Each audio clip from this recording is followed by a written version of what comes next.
약간 이렇게 되면서 그래서 저 완전 진짜 미친 사람. 그리고 완전 18이구나. 나 봉 7이야 사실. I'm actually bong 7. 프린트 되기 좋게 생겼어. 인간 냄새. So he was my first choice. 디렉팅 한다기보다는 축복을 받은 첫 번째 관계고 살인의 추억 같은 경우 예를 들면 뭐 네, 안녕하십니까, 보레입니다.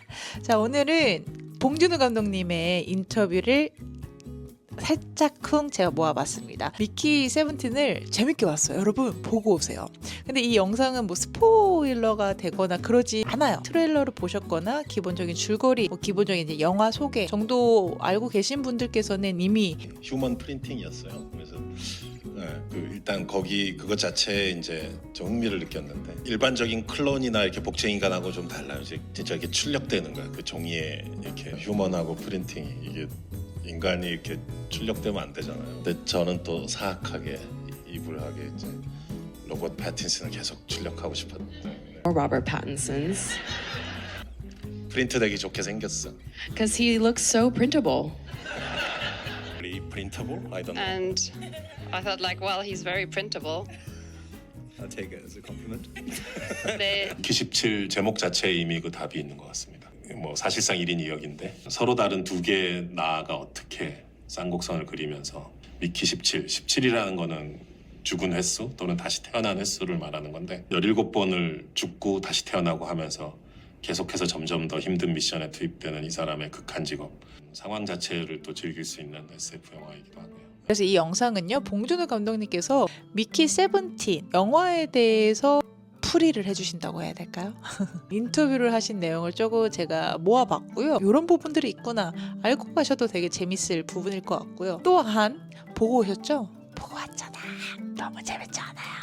또 보고 오신 분들께서도 아, 이런 파트가 있어? 먼저 확실히 여러분 다른 사이파이 영화랑은 되게 다른 기분이거든요. 뭔지 몰랐어요. 사이파이 영화에서 살인의 추억과 같은 맥락의 부분을 보실 수가 있더라고요. 와우! 봉준호 감독님께서 직접 요렇게 설명해 주십니다. 그러니까 늘 그런 것 같아요. 그 살인의 추억 같은 경우 예를 들면 뭐 연쇄살인 스릴러다, 형사물이다 이러는데 형사가 이렇게 경운기를 타고 등장해서 논두렁에서 막 굴러 떨어지고 막 이러잖아요. 이것도 SF 그러면 막 멋진 우주선과 뭐 첨단 무기와 테크놀로지가 나오고 뭐 휴먼 프린팅이 나오니까 첨단의 컨셉트가 나오는 건 사실인데 영화 전체를 봐도 뭔가 최첨단의 팬시한 테크놀로지는 그 휴먼 프린터 있는 고기밖에 없어요. 거기서 조금만 카메라를 옆으로 돌리면 되게 너저분하고 막 이렇게 도시의 뒷골목 같은 이제 우주선 내부도 그런 식으로 막 묘사되어 있거든요. 그리고 그런 공간을 미키라는 되게 기운 없고 실수투성이의 인간이 터덜터덜 걸어가면서 인터스텔라가 됐던 우주선 안의 공간 어떤가요? 칼납니다. 삐까뻔쩍하잖아. 근데 오히려 미키 17은 반대입니다. 랩이 있어요. 그 휴먼 프린터가 있는 거기가 제일 약간 사이파이스러워요. 팬시한 사이파이 영화 같은 느낌이 있고 다른 공간들은 되게 거칠고 구질구질하고 더러운 공장이나 화물선 느낌 같은 식으로 거칠게 가는 팬시한 사이파이에 나오는 무조건 예쁘기만 하는 그런 느낌이 아니라 되게 사실적이고 그런 투박한 실제 세계의 느낌을 갖고 캐릭터도 좀 구질구질하게 나오는데 공간도 만만치 않아. 더 구질구질한 공간들이 많이 있어요. So we see some pretty gritty characters. 기존 사이파이 영화 다른 이유 인물을 그리는 것에서도 되게 다르겠죠. 아약하고요. 찌질한 찐따의 느낌이 가득한 주인공이에요. 봉준호 감독님의 걸작이죠. 괴물의 주인공과 결이 맞는 게 바로 이 사이파이 영화 미키 세븐틴의 와비 배우라고 합니다. 미키 17 보기 전에 괴물이란 영화가 있어요. 세 번째 영화인데 There's a film called The Host. It's my third film. 거기도 크리처가 나오지만 미키처럼 되게 힘없고 불쌍한 가족이 나와요. 근데 엉겁결의 히어로가 되는 So that film also has a creature, but it also features a family who is kind of like Mickey, without authority, without power, and they accidentally become the heroes of the story. 네, 그리고 이어서는 또 헐크 선생님이 나옵니다. 너무 좋아요. 처음으로 빌런, 악역 역할을 맡았다고 하는데 욕먹기 딱 좋은 정치인으로 나오고 부부로 나오세요. 아주 두 분의 케미랑 연기력이 미쳤습니다. 근데 여기서 포인트는 외신 기자분들한테도 질문을 많이 받으시더라고요. 우리나라의 현 정치 상황을 담은 거냐? 근데 아니죠. They wrote a script on 2000 2021 and I shoot the movie on 2022. 정확하게 알고 계셔야 될 거. You guys should remember that exact fact. 우리가 겪었던 모든 And 나쁜 정치인들의 모습을 He 재밌게 has 섞어보고자 했었어요. the bad politicians that we've experienced. Of course, I had some people I took as a reference, such as bad Korean modern times that you're thinking of. But I made this character with drawing my inspiration from the past. And as 이번에는요. 굿타임즈의 로버트 패틴슨을 보고 되게 반했었어요. 실험적인 영화들을 많이 하고 있더라고요. 그래서 미키 세븐틴을 잘할 것 같다는 느낌이 처음부터 충분히 있었고, 근데 과연 18도 할 수 있을까라고 궁금했었는데, 그때 또 제가 그 라이트하우스를 보게 된 거예요. 그 윌리엄 데퍼랑 거기 막 폭발을 하더라고요. 광기가 퍼스트 초이스였는데 또 본인도 다행히 너무 랍과 일하게 된 게 되게 행운이었던 것 같아요. So he was my first choice. 어떻게 보면 1인 2역, 미키 17과 18 서로 되게 다른 캐릭터인데 그 두 가지 캐릭터를 다 소화할 수 있는 배우다. 특히 그 눈빛, 눈의 표현력이 되게 뛰어난 친구인데 되게 이상한 눈빛이 있어요. 왜 저러지 싶은? 네, 그런 게 되게 매력적이었기 때문에. 미키 17과 미키 18이 나오죠. 두 인물이 맞붙는 장면이 있어요. 세븐틴은 왼쪽 얼굴이 보이고요. 18 오른쪽 얼굴이 보입니다. 서로 이렇게 마주보고 있는 거죠. 전 진짜 CG인 줄 알았어요. 제 마음을 제대로 담은 대사가 있다고 생각이 들었는데, 그 스티븐 연님이 그 곡 중에서 그 세븐틴이랑 18이랑 둘이 같이 있는데 딱 그 말을 해요. 이 단어는 아니었던 것 같은데, 상판떼기 보니까 네가 딱 18이구만. 이번에 오징어 게임에서 공유 씨가 그게 되게 화제가 됐잖아요. 얼굴에 모든 감정이 근데 로버트 패티슨 로버트 배우도 그렇습니다. 막상 세트에서 찍을 때 보면 저거는 뭐 미리 준비하거나 계획한 게 아니라 정말 생생한, 그러니까 바다에서 물고기 방금 꺼냈을 때처럼 생동감 있는 로우라고 RAW라고 해야 되나, 그리고 볼드한 그런 느낌이 확 나요. 그래서 저런 거는 계획을 하거나 연습을 해서 저렇게 하는 것일까, 본능으로 질른 것일까, 그 구분이 잘 안 가는 거예요. 근데 랍이 이제 그 미키만의 되게 고유한 보이스 톤을 만들어 주고 제시를 해줘서 되게 고마웠고 되게 재밌었고, 그 되게 신기하더라고요. 여지껏 들어보지 못한, 과거 작품에서 들어보지 못했던 보이스가 나오니까 재밌었고. 제가 가장 놀랐던 거는 시작과 동시에 이 내레이션으로 시작을 해요. 목소리가 되게 미성이시더라고요. 얇아요. 그것 또한 로버트 패티슨이 만들어낸 거. 저 처음으로 버벅거리지 않고 말했어요. 그 18의 대사도 없고 그냥 이러고 가는데 눈이 약간 이렇게 되면서, 그래서 저 완전 저 미친 사람, 와 완전 18이구나 저게. 미키 7이라는 원작을 토대로 영화를 각색한 건데 없었던 캐릭터로 만들기도 하고, 그 헐크 선생님의 부인 처음으로 러브라인을 만들었습니다. 그 이유는 이렇게 말씀하시네요. 마크 러팔로도 본인이 악당 역할한 거 처음이라고 하는데 모두들 신선하고 재밌는 조합이었던 것 같아요. 부부로 그 둘이, 토니 컬레트가 부부로 나온 것도 그렇고, 이 둘이 또 커플로 러브 스토리 속에서 나온 것도 그렇고 그 되게 하게 될 수밖에 없을 것 같은 상황이에요. 보니까 둘러싼 상황들이 뭐 휴먼 프린팅에 익스펜더블에, 그럼 누가 얘를 좀 지켜줘야 그나마 얘가 버티고 살 것 같은데 그게 나샤였던 거죠. 나샤의 존재가 사실 되게 중요할 수밖에 없었고, 멜로드라마의 레이어가 하나 있다, 영화 이게 아니라 그냥 어떻게 보면 영화의 오히려 척추 같은. 대중들에게 익숙한 배우에게서 어떻게 다른 얼굴을 발견하시는지. 아무래도 성격이 이상하다 보니까 어느 한 구석에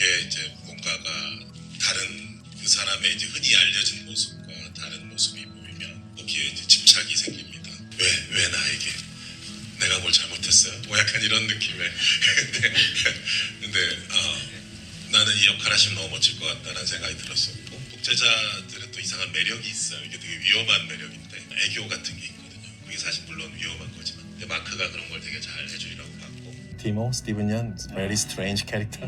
그 사이파이 영화에 절대 나오지 않는, 그리고 배우들이 매일같이 주는 선물이 있어요. 그걸 받는 또 재미가 있고, 제가 생각한 것 이상의 것들을 다 생각하기 때문에 배우들이. And it feels like actors are just giving you gifts every day, and I just have to take gifts every day, and I just have to take these gifts. 나오미 배우가 다른 인터뷰에 나와서 이런 말을 했어요. What are you doing on the weekend? Or like it's the evening. I'm like, what are you doing this evening? And he'll be like, oh, going back to draw some more storyboard, and every time, I'm going to go back and draw more storyboard. Like you only can become a master at what you do by having a sense of humility and knowing that you don't know everything. Just an inspiring thing for me as an actor. 스크립트를 줄 때는 이제 내가 막 설명하죠. 이런 캐릭터야. 시간이 갈수록 배우가 더 많이 알고 있어요. 캐릭터에 대해서 몸으로 사니까 이제 그때부터 이제 오히려 내가 들으려고 하는 거죠. 그 역전되는 그 모멘트가 있어요. 그때가 항상 흥미로워요. 촬영 시작하고 나서 한 1, 2주 지나면은. 그래서 이 미키나 근데 제가 인터뷰를 몇 개 많이 본 게 아닌데도 되게 겸손하시다. 저런 말씀을 하실 수가 있구나. 그분들을 디렉팅한다기보다는 그분들의 연기를 현장에서 제일 처음 보는 하나의 제일 정말 어떻게 보면은 축복을 받은 첫 번째 관객으로서 그분들 연기를 한번 즐기고 싶은. 저야 사실 컴퓨터를 켜놓고 앉아서 더 정확히 말하면 이제 아이패드에 와이어리스 키보드를 연결해 놓고서 막 묘사해 보는 거죠. 거기까지인 거죠. 거기에 이제 실제 살아있는 인간의 숨결을 불어넣어주는 것이 항상 이제 위대한 배우들의 역할인데, 물론 뭐 시나리오나 캐릭터에 대해서 많이 의논도 하고 그랬지만 막상 카메라가 돌아갈 땐 그분들이 자신들의 육체와 목소리와 많은 그냥 해내는 거니까 나의 어떤 연기의 스펙타클이라고 해야 될까? 되게 저로서는 되게 즐거웠고요. 봉준호 감독님께서 그 스토리보드가 꼼꼼한 걸로 되게 유명하시더라고요. It was really cool. I had a lot from that. I never worked from a storyboard that way. Yeah. Oh, really? No? I thought they give to the actors. I think they give to the actors. It's on the secret. Monitor. You're not brought in You're in not the in the same way. way. In case of Parasite and also Memories of Murder, also the Mother kind of movie, I draw all of 100% of my storyboard by myself. 약간 비주얼 이펙트들이 많이 들어간 영화들 이거나 아니면 괴물 설국열차 같은 경우는 반씩 했어요. 제가 반 정도 그리고 또 전문 스토리보드 아티스트가 와서 나머지 절반 그리고. 사실 스토리보드 없이도 영화를 너무나 훌륭하게 찍는 감독님들이 많이 있는데 꼭 스토리보드를 해야 된다고 생각하지는 않는데 마음이 불안해서 좀 불안을 해소하려고 하는 경향이 있고요. 스토리보드 없이 현장에 나가면 되게 우리가 종종 꾸는 악몽이 있잖아요. 그러니까 바지를 입지 않은 채로 막 이렇게 센트럴 스테이션 한복판에 서 있는 것 같은 그 짜여진 프레임 안에서 배우들은 최대한 릴렉스하고 또 심지어 임프로바이즈 하라고 막 부추기고 그러면서 배우 입장에서 좀 짜증날 수도 있어요. 이거 되게 이렇게 꽉 자기를 조여놓고서는 또 편하게 하라고 막 살아있는 날것 상태인 거를 좀 찍고 싶은 그런 이상한 욕심이 있어서 약간 모순되는 건데 배우들이 되게 훌륭하기 때문에 그런 요구들을 다 받아주고 잘 해주는 것 같아요. It's beautiful. So normally in stage, do you take all the angles and Yes. Yeah. And you shoot the whole scene Over and over and over again. We never shared. No, I never seen a but the storyboard. difference between Bong and other directors is just that when we do get storyboards, sometimes it doesn't work with storyboard. Like with Bong, it's just Bong, easy. it's- But he just Right, has the eye for right. it. Oh, okay. But I I didn't love- know about that. Why it's so specific is because even in the storyboard you get. 자, 이어서 차이정 배슬. 이 리뷰를 보면은 영화를 보다가 중간에 눈물이 났습니다. 이런 리뷰가 있더라고요. 저도 그랬어요. 감정선 타셨으면 나 지금 울었겠는데? 라는 부분들이 있었거든요. 근데 기억이 안 나요. 그랬다는 기억은 있어요. 근데 이게 결과적으로 그 안에 내재되어 있는 삶이 뭔가 괴롭다고 느끼시는 분들 다 보셨으면 좋겠고 또 하루하루가 즐거운 분들도 다 보셨으면 좋겠어요. 평범하고 착한데 좀 불쌍하기도 한 그런 또 외롭고 그런 캐릭터인데 그런 캐릭터가 되게 독특한 극한 상황에 처해 있잖아. 끊임없이 죽음의 위험을 맞닥뜨려야 되는 죽을 법한 일에 투입이 되는 그런 이제 익스펜더블이란 직업을 휴먼 프린팅에 의해서 가능한 직업이잖아요. 인간이 출력되니까 끊임없이 죽고 재출력되고 또 더 위험한 일에 투입되고 또 재출력되고 그래서 그 일을 이제 시키는 사람이야 죄책감이 없고 마음이 편하겠지만 이제 당사자는 그거를 매번 고통스럽고 무서운 죽음을 계속 겪어내야 되는 건데 보기 드문 극한 직업이죠. 그래서 이런 되게 평범한 인물이 처해 있는 극한의 상황 그게 늘 제 시나리오 쓸 때마다 저를 매혹시켰던 그런 부분인 것 같아요. Therefore, I had the chance to write this script with this topic. And there's a concept called human printing which is the starting point. 안 될 조합이지. 사람을 And 프린팅하면 안 it's 되잖아. a concept that's kind 이미 of 거기서 not 되게 working. 비인간적인 Printing 어떤 상황이 human 전제를 is 된 건데 a funny 휴먼과 concept, and 프린팅이 having 결합된 거에서부터 this 이미 combination of human and printing is already very tragic and funny at the same time, and not a character that often appears in science fiction films. And we have many young people in this room as well, and I think 그런 느낌으로 영화를 보게 되시면은 크리처, 외계 생명체가 나옵니다. 크리처에 대해서 간단하게 말씀하셨던 이제 괴물, 옥자 다 같은 사람이 크리처 디자인을 했어요. 장희철 아티스트라고. 그분이 이번에 미키 17의 크리포도 또 한 번 저랑 세 번째 작업을 했고요. 천재적인 재능을 가진 크로아상 빵, 이렇게 크로아상처럼 생긴 괴물체다. 원작 소설에서는 약간 진해와 비슷한 또 곤충의 느낌으로 묘사되어 있는데 저는 약간 접근이 달랐었어요. 그래서 크로아상 빵을 제안을 했었고 아마딜로라는 동물이 있어요. 겉에가 이렇게 갑옷처럼 되어 있고 동그랗게 말리기도 하고 이들이 어떻게 움직이는가 여러 가지 동물 다큐멘터리를 보면서 많은 아이디어를 얻고 그랬었습니다. 토니 콜레트 대사 중에도 있는데 동물을 마치 크로아상 같다라고 하는 대사도 있고 되게 처음에 무시하고 경멸당하죠. 크리퍼가 마치 미키처럼. When we first see the creepers, we see people treat them with such contempt, and 영화에서 크리처를 이제 만들어 본 적이 세 번째인데 이번에 가장 중요하고 공을 많이 들인 크리처인 것 같아요. 말도 하잖아요. 대사가 있어요. because they even talk, they have dialogue. 소스에 대해서 간단하게 처음 우주선에서 미키가 밥을 먹을 때 보면 식판 같은 거에 이렇게 기관총처럼 생겨서 이렇게 찍 약간 포리찌 같은 게 나오는데 그 회색에 되게 흉측한 그러니까 거기 이제 워킹 클래스 사람들이 모여서 밥 먹는 이제 카페테리아 같은 건데 거기 이제 그런 음식을 주는데 이 사람은 소스 얘기를 하고 있는 거죠. 5가지 컬러의 소스를 막 그 접시에 이렇게 해놓고 훌륭한 셰프 식당에 가면은 불행히도 이렇게 접시는 되게 큰데 그 중간에 조그맣게 음식이 있잖아요. 그리고 가장자리에 소스들이 이렇게 있는데 그런 음식을 우주 식민지에서 이제 한번 만들고 싶은 게 어떻게 보면 토니 콜레트 캐릭터의 핵심인 건데 문명에 대한 허세 같은 게 있다고 해야 될지. 그리고 이어서는요 음악 사운드. 안녕하세요. 안녕하세요. 이거 언제 끊겼어요? 어머? 근데 계속 이걸 왜?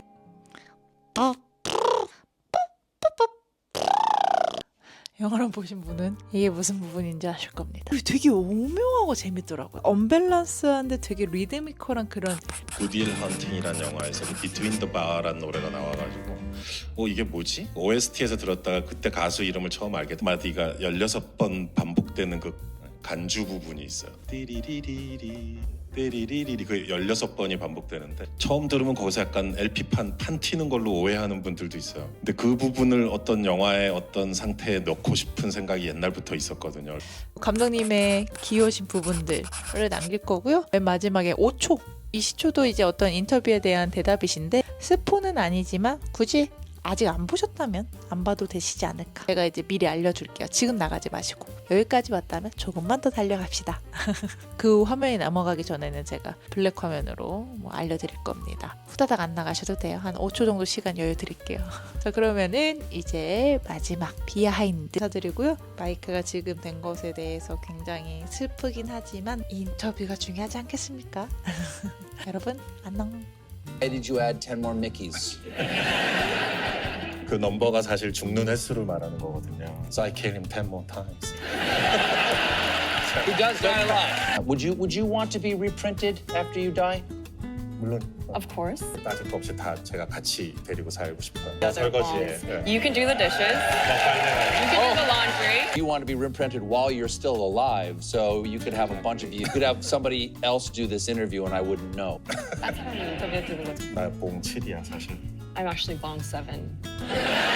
My comfort film, The Thing. And I've actually interviewed John Carpenter about it. 아 진짜? Really? Yeah, right here. Here, Yeah, on the exactly. seat. Wow. What is it about this film that's inspired by? I know. You got a contact high. 다음 달에 만나기로 돼 있어요. 존 카펜터. Fantastic. 오늘만큼은 아니지만 그것도 상당히 excited. I'm excited for that, not as much as I'm excited for tonight with you. Well done. What these are? 설명 좀 해주시겠어요? 베이비 크리퍼라는 They're creepers. So, Do I have to give this back? 다시 돌려드려. Yes.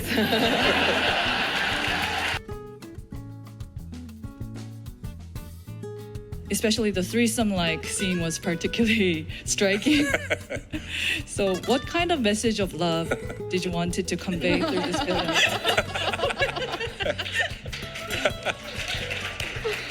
일단 그게 아, 그거 쓰리썸이 아니에요. 미키랑 나샤의 사랑이죠. Mickey and Nasha. 분화가 돼가지고 But 상황들이 많은데 그 와중에도 like you 끝까지 said in the film, just like in Re Political, many scary 그건 결국 scenes, but in the end, 사랑인 거죠. Mickey 나샤가 is 좀 able to survive.